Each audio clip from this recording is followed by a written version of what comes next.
चंद्रयान-3 की सफलतापूर्वक चांद की सतह पर लैंडिंग के बाद अब रोवर प्रज्ञान पर दुनिया की निगाहें टिकी हैं, क्योंकि अब रोवर प्रज्ञान ही चांद की रहस्यमय दुनिया से पर्दा उठाने वाला है। तो रोवर का क्या काम रहने वाला है, ये हम आपको एक एक करके ग्राफिक्स के जरिए बताने की कोशिश करते हैं। देखिए, रोवर जो कि अब लैंडर से तो निकल चुका है, लेकिन रोवर का काम है चांद की सतह पर उतरने के बाद रोवर प्रज्ञान जो अपना काम है शुरू कर चुका है, जानकारियां ये जुटाएगा। तो रोवर प्रज्ञान की मून वॉक में अगला स्टेप क्या होगा?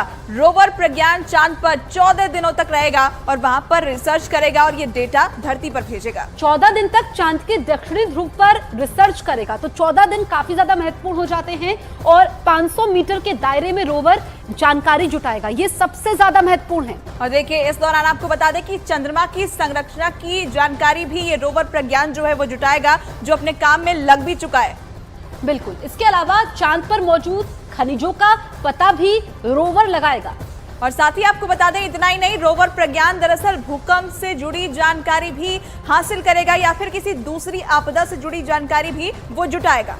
चांद पर तापमान की जानकारी भी रोवर जुटाएगा। तो काफी सारे काम रोवर को 14 दिन के अंदर करने हैं। और इस दौरान आपको बता दें कि प्रज्ञान जो है सोलर पैनल की मदद से चार्ज भी हो सकता है ताकि वो अपना काम जारी रख सके। रोवर प्रज्ञान 50 वॉट तक बिजली बना भी सकता है। तो यानी कि सारी तैयारी इसरो की तरफ से की गई है और मिशन पर लगा हुआ है रोवर। 14 दिन का इंतजार और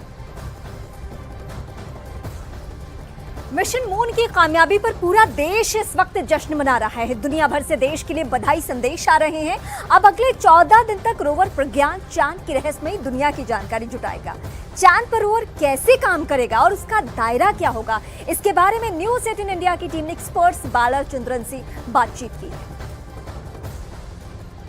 भारत चांद पर पहुंच चुका है, उसके बाद अब आगे क्या होगा? भारत का रुतबा विश्व के स्पेस की दुनिया में कितना बढ़ा है और अब जो प्रज्ञान रोवर है वो किस तरह से आगे काम करेगा और वो जो जानकारी जुटाएगा किस तरीके से वो दुनिया के लिए महत्वपूर्ण होने वाली है। इस वक्त हमारी मौजूदगी नेहरू तारामंडल में है, जहां पर आप देखेंगे एक चंद्रयान-3 का एक रेप्लिका है, एक मॉडल है। देखिए, अब जो घड़ी थी वो हमारे सबसे जो चैलेंजिंग थी वो ये था कि जो विक्रम लैंडर था वो सॉफ्ट लैंडिंग करे। वो लैंडिंग हमने देखी, सॉफ्ट लैंडिंग की, और अब बताया जा रहा है कि जो प्रज्ञान रोवर है वो भी निकल चुका है। हमारे साथ बातचीत करने के लिए मौजूद हैं नेहरू तारामंडल के एक्सपर्ट बालाचंद्रन जी। पहले तो आप ये बताएं कि ये कितनी बड़ी उपलब्धि है और फिर आगे बात करेंगे। देखो, दुनिया का सबसे पहला देश हम बन चुका है, इसमें कोई शक नहीं है। और उसके अलावा चंद्रमा पे कदम करने के दुनिया का 4th कंट्री बन गया है इंडिया। तो दोनों तरफ से भारत के लिए एक महत्वपूर्ण बात है। और उसके अलावा जैसे आपने सबने सुना है, देखा है, पूरा प्राउड से मैं कह सकता हूँ हम चांद पे पहुंच चुका है, हमारा निशान वहां पर आ चुका है।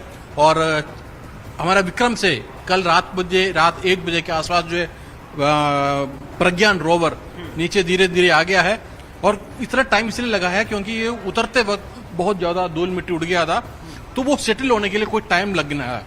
इसलिए थोड़ा 1 बजे तक इन्होंने इंतजार किया। जब ये पूरा धूल मिट्टी बैठ गया नीचे, फिर धीरे धीरे ये नीचे आ गया और अब निको काम शुरू करेंगे। 6-7 घंटे का वक्त इसमें लग गया धूल सेटल होने में।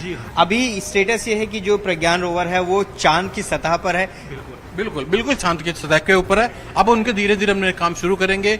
सबसे पहले इसमें जो स्पेशल जो कैमरे लगे हुए हैं, और सबसे पहले इनका है जो लैंडर है, लैंडर जो है प्रज्ञान का भी फोटो खींचेगा और प्रज्ञान जो है लैंडर का फोटो भी खींचेगा। और ये दोनों तस्वीर ISRO बाहर अभी भी निकालेगी, अभी बाहर नहीं निकाला, शायद वो 1-2 दिन में शायद। सर, यही वो सबसे महत्वपूर्ण चीज है। महत्वपूर्ण तो पूरा है, ये पूरा चंद्रयान मिशन बहुत इंपॉर्टेंट है, लेकिन ये इसका रोल क्या रहने वाला है? जो प्रज्ञान रोवर है यही इसी तरह से कुछ रोवर है जिसमें ये चांद की सतह पर रन करेगा और क्या क्या जानकारियां इकट्ठा करेगा और वो दुनिया के लिए कितनी इंपॉर्टेंट होगी? मेन जो काम वहां पर जो काम करना है वो सारे प्रज्ञान रोवर को ही करना है, क्योंकि जो प्रज्ञान रोवर से जो भी इंफॉर्मेशन वो देगा, जो भी वहां पर जो एक्सपेरिमेंट वो करेगा, जो पानी का हो, जैसे भी एक्सपेरिमेंट वो करेगा, उनका इंफॉर्मेशन हमें डायरेक्ट नहीं देगा, ISRO को डायरेक्ट नहीं मिलेगा। वो इंफॉर्मेशन वो पास ऑन करेगा लैंडर को, जैसे विक्रम लैंडर को। विक्रम लैंडर से ये पास ऑन करेगा ऑर्बिटर को, ऑर्बिटर से हमारा यहाँ पर पृथ्वी तक पहुंचेगा। तो 3 जगह से, क्योंकि इससे डायरेक्ट हमारा कम्युनिकेशन नहीं है। प्रज्ञान रोवर से कोई हमारा कम्युनिकेशन नहीं है, वो कम्युनिकेशन है विक्रम लैंडर के साथ।